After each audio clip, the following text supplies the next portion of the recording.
जैसा कि हम लोग जानते हैं कि डिप्लोमा का रिजल्ट आ चुका है और आप लोगों ने अपना रिजल्ट देख भी लिया होगा। तो जो लोग बहुत अच्छे मार्क्स से पास हुए हैं उनको बहुत बहुत बधाई।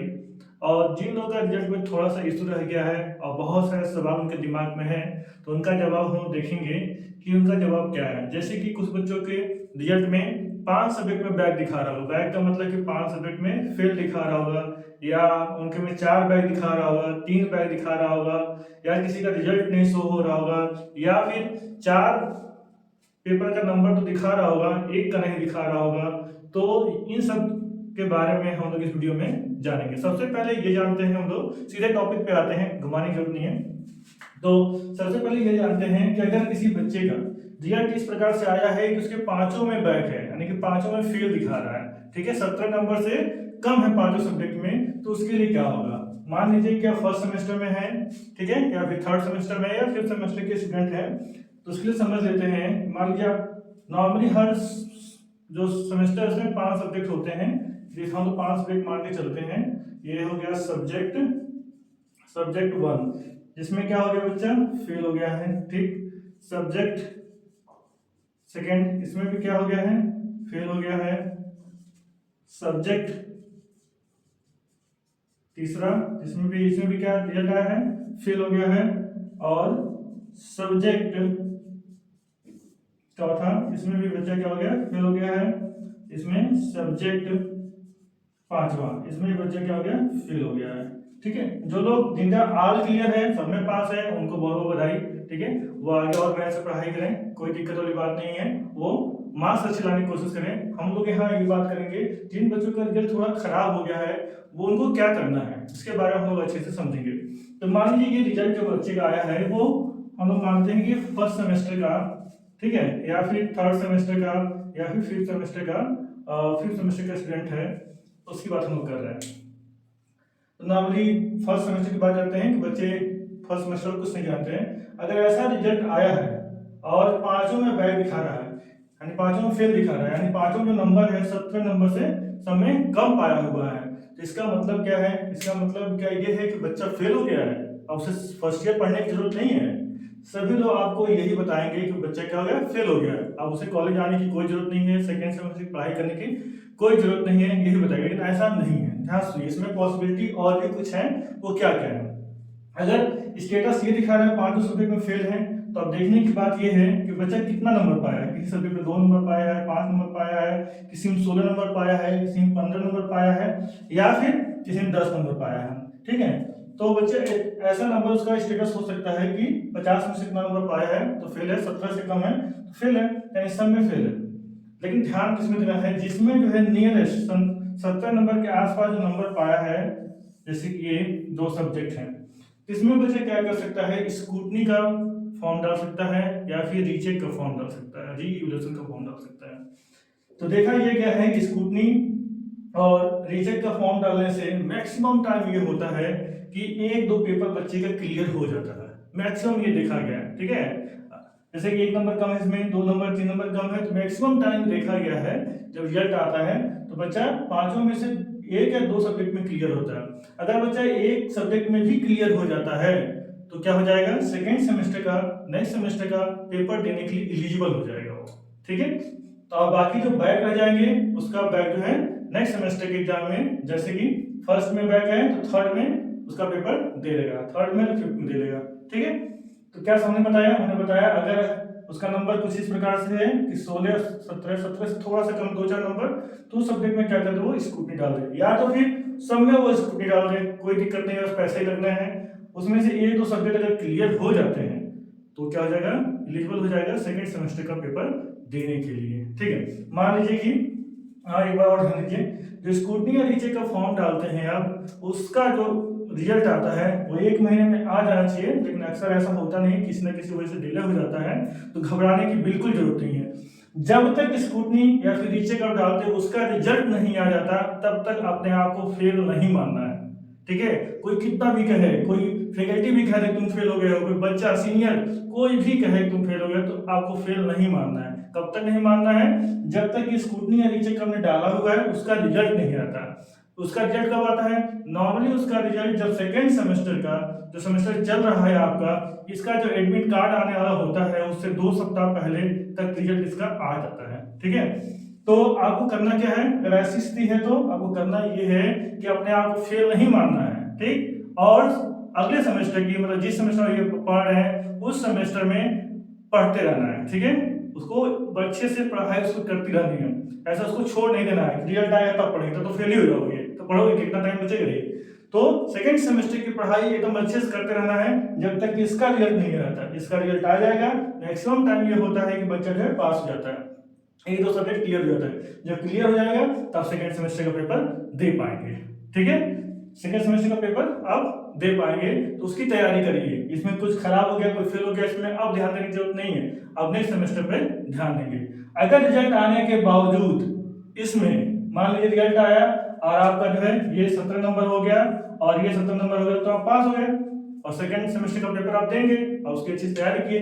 लेकिन अगर ऐसा हो गया कि रिजल्ट आने के बाद भी आप जो है पास नहीं होते हैं, रिजल्ट आने के बाद भी स्टेटस ये रहता है कि 5 में जो है फेल ही दिखा रहा है, तब क्या करना है, तब आपको ये समझना है कि मेरा जो है इस सेमेस्टर में क्या हो गया, ईयर बैक हो गया है।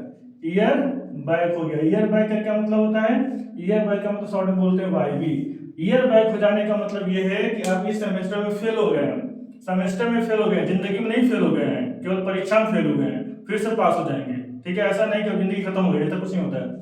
ठीक है, ईयर बैक हो गया, वाईबी हो गया, अब क्या करें, जब ईयर बैक हो गया तो इसमें देखिए, इसमें आपको ये सुविधा मिलती है कि अगर ईयर बैक हो गया है तो मात्र आप एग्जामिनेशन फीस दे करके, बोर्ड का एग्जामिनेशन फीस दे करके अगले साल फिर से पेपर दे सकते हैं।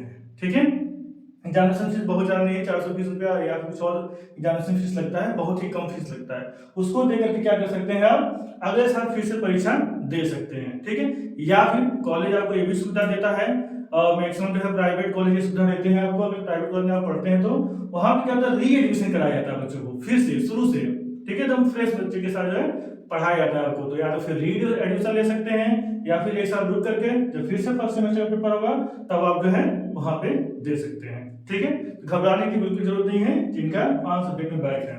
अब हम लोग ये जानते हैं, अगर किसी बच्चे का रिजल्ट इस प्रकार से आया है कि वो केवल एक सब्जेक्ट में पास है, ठीक है, सब्जेक्ट 1 में क्या है, पास है, बाकी सारे सब्जेक्ट में उसका बैक है। इसका क्या मतलब है, इसका मतलब ये है कि बच्चा जो है सेकेंड सेमेस्टर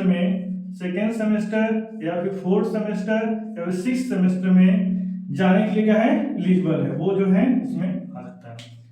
मैक्सिमम हम बात करेंगे सेकेंड सेमेस्टर की। ठीक है, सटा देते हैं फर्स्ट ईयर के लिए बच्चे, सेकेंड ईयर थर्ड के बच्चे इस बात को जानते हैं अच्छे से। फर्स्ट सेमेस्टर से मान लीजिए फर्स्ट सेमेस्टर में किसी का ऐसा रिजल्ट आया है कि 4 में बैक है और 1 पास है। ठीक है, तो क्या है, वो सेकेंड सेमेस्टर में एलिजिबल है जाने के लिए, बशर्ते केस क्या है कि सेकेंड सेमेस्टर में उसे सब्जेक्ट 1 में भी पास होना है, सब्जेक्ट 2 में भी पास होना है, सब्जेक्ट 3 में भी पास होना है, सब्जेक्ट 4 में भी पास होना है और सब्जेक्ट 5 में भी पास होना है। यानी कि सेकेंड सेमेस्टर के 5 सब्जेक्ट में उसको पास होना है। अगर एक में भी वो फेल हो जाएगा तो उसका क्या हो जाएगा, वाईबी हो जाएगा, ईयर बैक हो जाएगा। क्योंकि एक साल में अगर 4 बैक से ज्यादा आएगा, 4+ बैक आएगा तो वहां पे वाईबी हो जाएगा। तो यहाँ 4 बैक पहले आ चुकी है, अगर एक बैक और आएगी तो फिर वाईबी हो जाएगी। अगर किसी बच्चे का ये रिजल्ट है कि 1 में पास है, 4 में बैक है, तो उसे क्या करना होगा, उसे करना ये है कि अगले सेमेस्टर में कम से कम इतना हर एक सब्जेक्ट को रट जाइए कि 17 नंबर तो आपको मिल ही जाए। ठीक है, 17 नंबर तो आपको किसी भी हाल में सब में मिल ही जाए। 20 नंबर 25 नंबर का एकदम रट जाइए देख करके, जो भी गोल्ड सरन कुछ भी आता है, सॉल्व पेपर कुछ भी आता है, मार्केट बहुत सारे अवेलेबल हैं, उसको इस तरीके से रट जाइए कि एक भी पेपर जो है फेल ना आए, एकदम रट के पास हो जाना। ठीक है, क्लियर है। अगर अब बात करते हैं कि अगर 4 में बैक है सब में पास होना एकदम जरूरी है, अगर एक में भी बैक आया तो वाईबी हो जाएगा। तो ये जो है बहुत रिस्की केस है, एकदम लाइन पे आप रहेंगे। ठीक है, लेकिन घबराने की जरूरत नहीं, आपको पर्याप्त समय है अभी भी पढ़ने के लिए, पेपर को इस तरीके से तैयार करिए कि पास तो हो ही जाए। ठीक है, अब बात करते हैं, अगर किसी बच्चे का रिजल्ट इस प्रकार से आया है, इस प्रकार से कि वो क्या है 2 सब्जेक्ट में पास है, 3 में बैक आ गया है, तो उसके लिए भी यही है कि अगले सेमेस्टर में जो है उसको पास होना होगा। इसमें पास पास पास, ठीक है। 3 में है, अगर इसमें एक में भी बैक आ जाएगा तो चलेगा, लेकिन 2 में बैक आ जाएगा तो फिर नहीं चलेगा। मान लीजिए 5 सब्जेक्ट है, 3 यहाँ आ गया, एक में इसमें क्या हो गया, फेल हो गया, ठीक है, तब पर जो सेकेंड ईयर में चला जाएगा, ठीक है। लेकिन इसमें 2 में बैक आ जाएगा तो 2 में बैक आएगा तो वाई भी हो जाएगा, फेल हो जाएगा, ठीक है, क्योंकि 3 यहाँ आ चुका है, 2 यहाँ आ गया, 5 हो गया, अब 4 प्लस पे वाई भी है 4 से ज्यादा आने पे। तो ये ऐसा बच्चा जिसका 2 क्लियर है, 3 में फेल है, वो जो है कोशिश करे कि अगले सेमेस्टर में एक भी बैक ना आए, सब क्लियर हो। लेकिन गलती से अगर एक बैक भी आ जाता है तब पर वो सेकेंड सेमेस्टर में, सॉरी सेकेंड ईयर में चला जाएगा, ठीक है। और इस सेमेस्टर में जो बैक आएगा, जो फर्स्ट में बैक आएगा, उसको क्लियर करना है किसमें, थर्ड सेमेस्टर, जब आप थर्ड सेमेस्टर में पढ़ रहे होंगे तब इसको क्लियर करना है। और जो सेकेंड सेमेस्टर में बैक आएगा उसको फोर्थ सेमेस्टर में क्लियर करना है, ठीक है। इसी प्रकार से समझते हैं आगे क्या है, आप तो समझ गए हैं क्या है। अगर 3 सेमेस्टर इसमें जो है 3 में पास है, 2 में बैक है, तो इसमें क्या है, आप 2 में बैक ला सकते हैं, कोई दिक्कत नहीं है। इसमें आपको पास होना होगा, पास पास, और इसमें 5 सब्जेक्ट में पास होंगे। लेकिन गलती से भी अगर 2 में आ जाएगा तो आप क्या हो जाएंगे, पास हो जाएंगे, लेकिन 3 में बैक आएगा तो क्या हो जाएंगे, फेल हो जाएंगे, ठीक है। और आपका जो है अगर 4 में पास है, 1 में फेल है, तो केवल आपका एक ही बैक पेपर है, बहुत अच्छी बात है, कोई टेंशन नहीं है। इस एक बैक पेपर को क्या कर लेंगे, क्लियर कर लेंगे, ठीक। लेकिन मान लेते हैं, अब दूसरा केस देखते हैं, बात को समझिए। कोई बच्चा ऐसा है जो कि 3 में उसका क्लियर है, ठीक है, और 2 में क्या आ गया, फेल हो गया है। लेकिन फेल कितने नंबर से है, फेल कितने नंबर से है, एक में 12 नंबर है और दूसरे में 13 नंबर है, ठीक है, 12 नंबर है और दूसरे में क्या है, 13 नंबर है, ठीक। और अगले सेमेस्टर में क्या होता है, इसमें तो 2 फेल है, 3 में पास है, अगले सेमेस्टर में क्या होता है, बच्चा जो है सारे पेपर में पास हो जाता है, किसी में भी फेल नहीं होता है। तो क्या होगा, इसमें 5 नंबर का और इसमें 4 नंबर का क्या मिल जाएगा, आपको ग्रेस मार्क मिल जाएगा, ग्रेस मार्क मिल जाएगा, जिससे क्या हो जाएंगे, आप पास हो जाएंगे, क्या हो जाएंगे, पास हो जाएंगे। आपको फिर से बैक पेपर देने की आवश्यकता नहीं होगी, आप जो है ग्रेस मार्क के साथ क्या हो जाएंगे, पास हो जाएंगे, ठीक है। ग्रेस मार्क कैसे मिलता है, इस बात को समझिए। ग्रेस मार्क ये देखिए, फर्स्ट सेमेस्टर में आपको फेल ही दिखाएगा, पास नहीं दिखाएगा। सेकेंड सेमेस्टर का जब रिजल्ट आ जाएगा और आप उसमें पास हो जाएंगे तब यहाँ ग्रेस मार्क लगेगा। अगर इसमें किसी में फेल हो जाते हैं, सेकंड में अगर कोई फेल हो जाते हैं तब ग्रेस मार्क नहीं मिलेगा, तीनों में बैक आ जाएगा, ठीक है, तब तीनों में बैक आ जाएगा। ग्रेस मार्क कैसे मिलता है, ग्रेस मार्क का सिस्टम समझ लीजिए। तो वो जब फर्स्ट सेमेस्टर सेकंड सेमेस्टर दोनों कंप्लीट हो जाएगा तभी ग्रेस मार्क दिखाएगा, तब उसके पहले तक ये फेल ही दिखाएगा।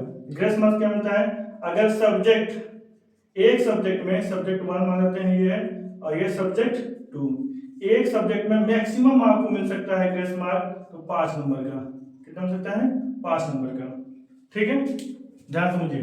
सब्जेक्ट 1 और सब्जेक्ट 2 में मैक्सिमम जो है ग्रेस मार्क कितना हो सकता है, 5 नंबर का। और अगर एक ही सब्जेक्ट में 10 नंबर है, ठीक है, और बाकी समय पास है, तो इसमें ग्रेस नंबर 5 भी मिलेगा, तब पर भी आप क्या होंगे, पास नहीं होंगे, 17 नंबर नहीं होगा तो आप फेल हो जाएंगे, यहाँ पे ग्रेस मार्क नहीं दिया जाएगा। ग्रेस मार्क पाने के लिए कम से कम आपको 12 नंबर या उससे ज्यादा होना चाहिए, और हमेशा ग्रेस मार्क केवल और केवल 2 सब्जेक्ट में दिया जाएगा, एक साल में 2 सब्जेक्ट में दिया जाएगा, ठीक है, उससे ज्यादा सब्जेक्ट में नहीं दिया जाएगा। और तभी दिया जाएगा जब आप पास हो रहे होंगे, अगर फेल हो रहे होंगे तब नहीं दिया जाएगा। जैसे कि मान लीजिए कि सब्जेक्ट 1 में आपका 8 नंबर है और सब्जेक्ट 2 में 12 नंबर है, इसमें 5 नंबर दिया जाएगा तो आप पास हो जाएंगे, लेकिन इसमें 5 नंबर दिया जाएगा तो फेल हो जाएंगे।